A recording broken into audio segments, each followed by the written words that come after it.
Well, hello and welcome to another Tyrrell's Classic Workshop. It's time for a Workshop Ketchup, a catch-up video about some of the jobs we've got in, and we have got some interesting stuff to share this time round. Well, Corey, you've been carrying on being busy with this Mercedes E500. We're actually going to do a full video on this. This is the W124, so you've replaced the brake pipes on it, the flexible hoses, as a precautionary measure. Well, apart from the fact they were cracked. They were. So it wasn't so precautionary. No. But they're actually, I'm pretty sure they're standard W124 brake flexi hoses, actually. Well, I don't know what they were on the invoice, but they certainly looked fairly, I don't know if generic is the word, but yes, they did. Yeah. So we're doing that. We've had the fuel tank out. That's gone back. You fitted that back in the car. Yep. And we'll be shortly bleeding the brakes for the final time. We will. And hopefully starting the engine and bringing it back to life. So, what can possibly go wrong? Oh, nothing. Okay. Thanks, Corey. Thanks, Ian. Well, inevitably, Craig's Corner has to feature again. And this is... there's a bit of alchemy going on here, Craig. Yeah. Come on, tell us what you've been up to. I think the last time we spoke about this steering wheel, we were going to retrim it because we didn't think we'd be able to save the leather, and the customer wanted us to try and save the leather, but it had also broken, so we had to get into the steering wheel anyway to fix it, which we have done. So that's been the rim's been welded. Yes, yeah. Yeah. And so I've tried to take it off as delicately as possible, but I didn't know until, you don't know until you get into it how bad it's going to be. So, and it seemed to have worked. So we're not going to retrim it. We're going to retrim it with the original leather now. Amazing. So we're going in through the same puncture marks that are already there. And so that's the original. And that's good and tight there, isn't it? Yes, yeah. So that's the original. This is the original leather binding on the steering wheel. Yes. This is not. We haven't remade this. No. So this is 53-year-old leather. Yes. And the join is here somewhere. Yeah. And you've actually managed to save and conserve the whole thing. Yeah, you can just about see the join there. That's yes. such good craftsmanship. It seemed like a shame to, Yes. But we needed to get into it. If we hadn't have, it'd be fine. It would have been perfect if it wasn't broken. But they always look, this will look like a beautiful original steering wheel. What have you done on the inside? You put something... I put calico around, which is that to keep it, because I needed to smooth it off as well and keep it tight, the foam, because after you take the cover off, it's all sort of pitted. Yes. And that just holds it all together, holds it nice and neat. Fabulous. Absolutely beautiful work, that, Craig. And you've chosen an off-white thread to try and make it a little less blingy. And because it was white originally, so it's... Yeah. That is amazing. Even this wavering here, I presume that's original. Yeah, it is, it's just...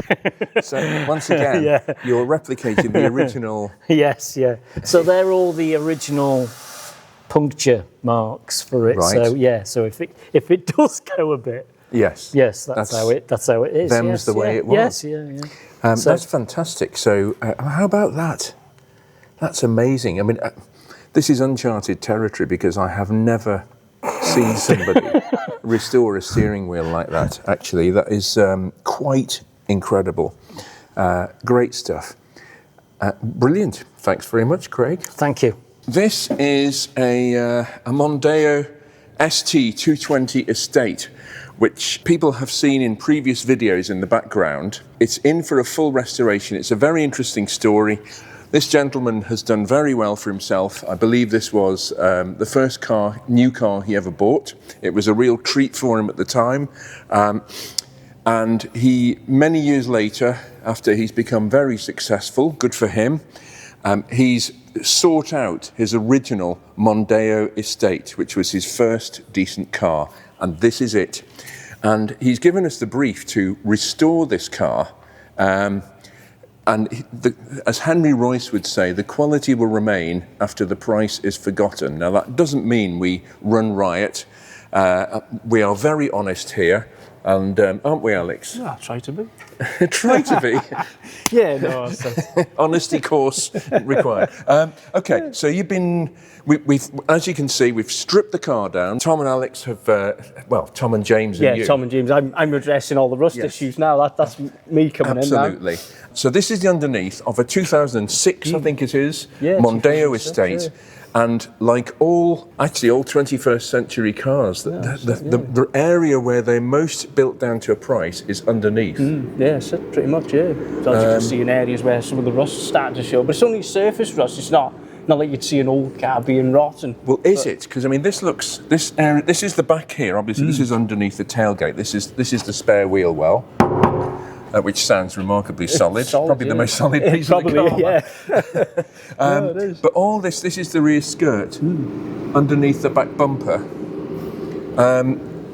So tell me, what's your plan of action here? What are you going to do? Well, obviously I've just repaired this section here. Obviously where it's like 3 layers of metal, so obviously the rust swells from between the 2 skins. Obviously that's probably why it's gone rotten. So obviously repaired that section, a little bit on the lip there. And to be honest, that was it really, and the rest of it is pretty solid. Well, that's beautiful. Yeah. That looks... You try to do it as it was factory. I was going to say, it looks factory. As good as you can before you start going into all this. Because like when you think that's going into that as well, is that much metal going into each other. So you've cut out all the rusty metal? Yeah, all the rust. Well, what's left of it here. Do we have an Exhibit A? We do have an Exhibit A. There you are, look at certain that. pieces. Have you fabricated these sections? Yeah, I've had to make them pieces up. That's original, obviously. It was just piece down there, obviously that corner there, and obviously the lip. That was it, really. You wouldn't. That looks precisely like factory finish, actually. I try to make it look. Well, you succeed. And this is. I mean, these are all water. All they do is spray. I mean, what is this? Primer? Is it this grey stuff? Obviously, you've got like your underseal there. It's just basically wherever it lands. Obviously, you got your paint there. They've undersealed that, but when you get to there, obviously the underseal's not gone there. It's just pointing the gun and press the trigger sort of thing. It is bare minimum, isn't it? But all this, it looks bad, but it's just surface rust. Right. It is pretty solid. That looks pretty manky there. It does. It looks worse than what it is, but it is quite solid. Yeah, and we might be able to reuse the exhaust mounting, maybe. What do you think? Yeah. It cleans up. Cleans up. Yeah. It's looking a bit worse for wear. It is. Yes. No. But. So we're well on with this. I mean, we've got here's all the bits on the floor, loads of them. So we literally have stripped this car almost down to the bare body. Enough is to a bare shell, yeah. And this was the sort of blue metallic that was quite common on them, I think, at the time. I am not an expert on 2006 Ford Mondeos, but you're doing a great job, Alex. Like you say, it looks worse than what it is. To be fair, this is solid. It is a solid car, yeah. Okay. Like you're not putting loads of panels on it, like you say. There's a bit there where the boot catches underneath. It's gone there, and I think that's about it, to be honest. And there's a few areas which I just want to tap and make sure nothing's going to go through. But it is a generally sound car, this. So, all right, we're going to be charting this car's restoration progress as we go along. There's a helicopter taking off from the airport over the way. So we just managed to do this in time before we get completely smothered in helicopter noise. But Alex, that's great. This is obviously going to chunter along at a good rate now. And as the bits, we've decided what to do with the various bits as regards plating, replacement, blasting and refinishing, whatever. So we're going to see some serious activity around this job. But for the moment, thanks very much. No worries.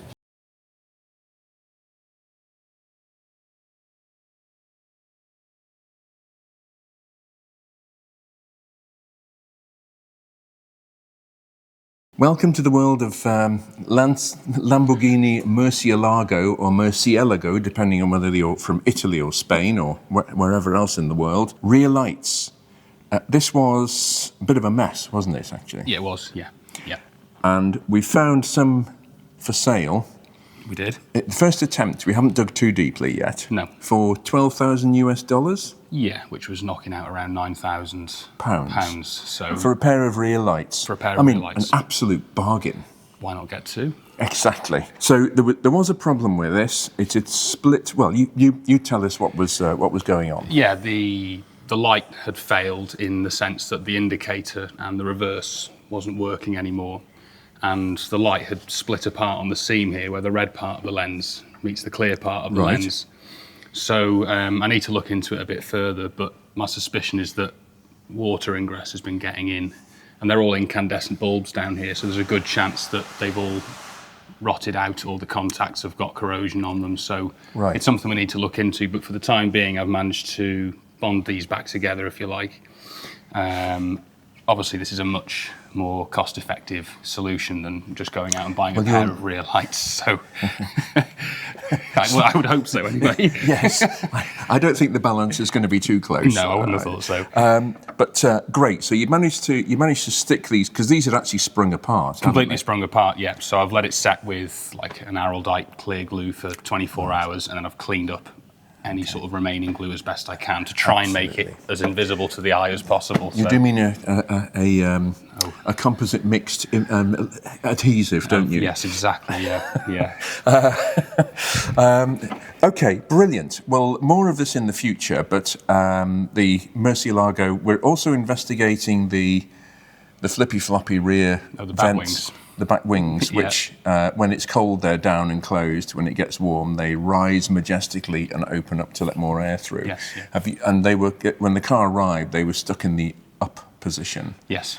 Have you found any reason? I've done a bit of looking online actually. I can't see that there's a fuse for it as such, but it looks as though they can be left up deliberately, because sometimes they have a habit of getting stuck in a position where you don't want them to be. Yes. So there is a process that people can go through where they can trick I guess it's the onboard computer into leaving them up. Right. I presume, but there is a way, by the looks of it, of resetting them back to the automatic position where the car dictates whether it wants them up or it wants them down. But, we'll have to have a look at it. It's a tough call, that one, actually. Yeah, because it's coming with them up, and whether that's through the owner's choice or whether they've stuck like that, I don't know, because they haven't complained about it. So, well, we can have a word with them and see. We can. I'm sure they will be only too happy to tell us. I'm sure they will. Thank you very much, Corey. Thank you. Well, Craig has completed his handiwork on this wheel, and it's been a very labour-intensive job, but the customer is here, and that's Ben. Ben, welcome. Thank you very much. Thank you for your custom. Pleasure. Obviously, there is something intriguing about 53-year-old leather that's been lovingly brought back to life again.